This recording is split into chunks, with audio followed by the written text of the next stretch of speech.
So as you think about your own preaching life, what is one of the most difficult preaching experiences you may have had through the years? So one of them, I think, was preaching a few days after 9/11 in 2001. So I was going to preach in the chapel at Pacific School of Religion in Berkeley. I was actually on staff there as an admissions director at the time, and I hadn't yet decided to go back to PhD school, but it was coming. But I was supposed to preach in chapel, and then 9/11 happened. I had this whole sermon I had been working on for weeks, and I was like, I was ready, right? And then in that moment, of course, I could not preach that. I had to just throw that out. Maybe I'll preach that a different day. But then, and at the time, there was so much, because this had just happened. Everybody was trying to find the reason. They were blaming,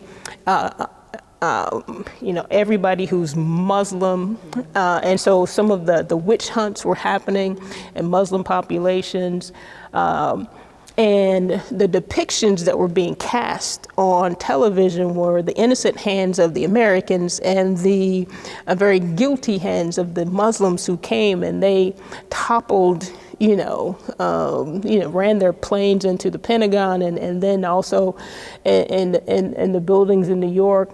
And it's like, okay, so I have to preach a sermon that, one, addresses the fact that 3,000 lives were lost. So we have to say that, and it's a tragedy. But we cannot then begin as a nation to do witch hunts on people who may worship differently.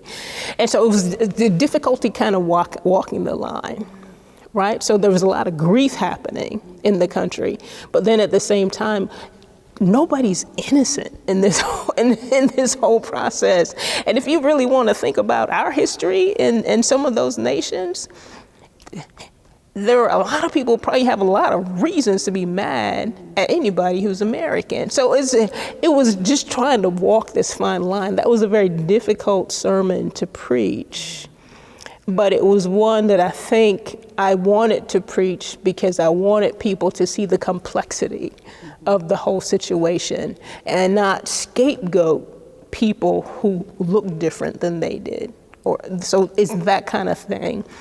And so even in our world, sometimes as a preacher, we have to walk kind of the fine line to validate, to affirm people who have lost, but then at the same time challenge ourselves to be different, to be better, and to examine some of the ways we may have been complicit in some of the situations that we've created that could have been causal for some of those other things. So anyway, it's not always easy. Yeah.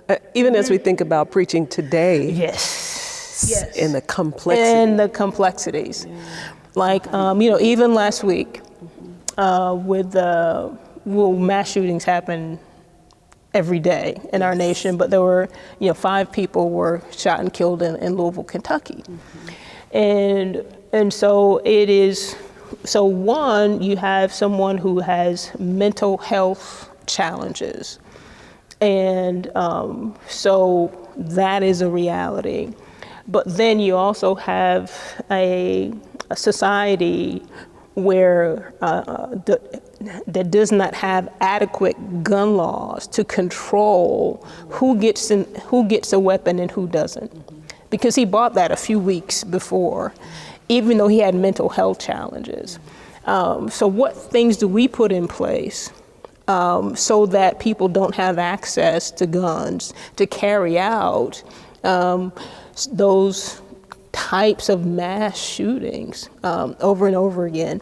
And so, we have to preach both. Yes, mental health care is necessary and needed. But then there's also, if he were not a white male, would mental health care be the first place they go if he were a black male carrying out the same mass shooting, would he be characterized very differently? So complexities, right? So the reality of racism, all of that, sexism comes into our preaching moment as well. It's just not simple.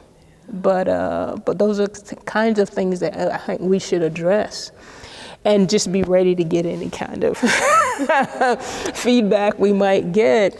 But I think it's important for us to raise those issues so that we as a society, the prophetic preacher continually pushes us to be better, to live into who we say we are as the people of God. And if we really think that all people are people of God, are created in the image of God, then we will affirm all of humanity in our preaching in some ways. So I think that's important.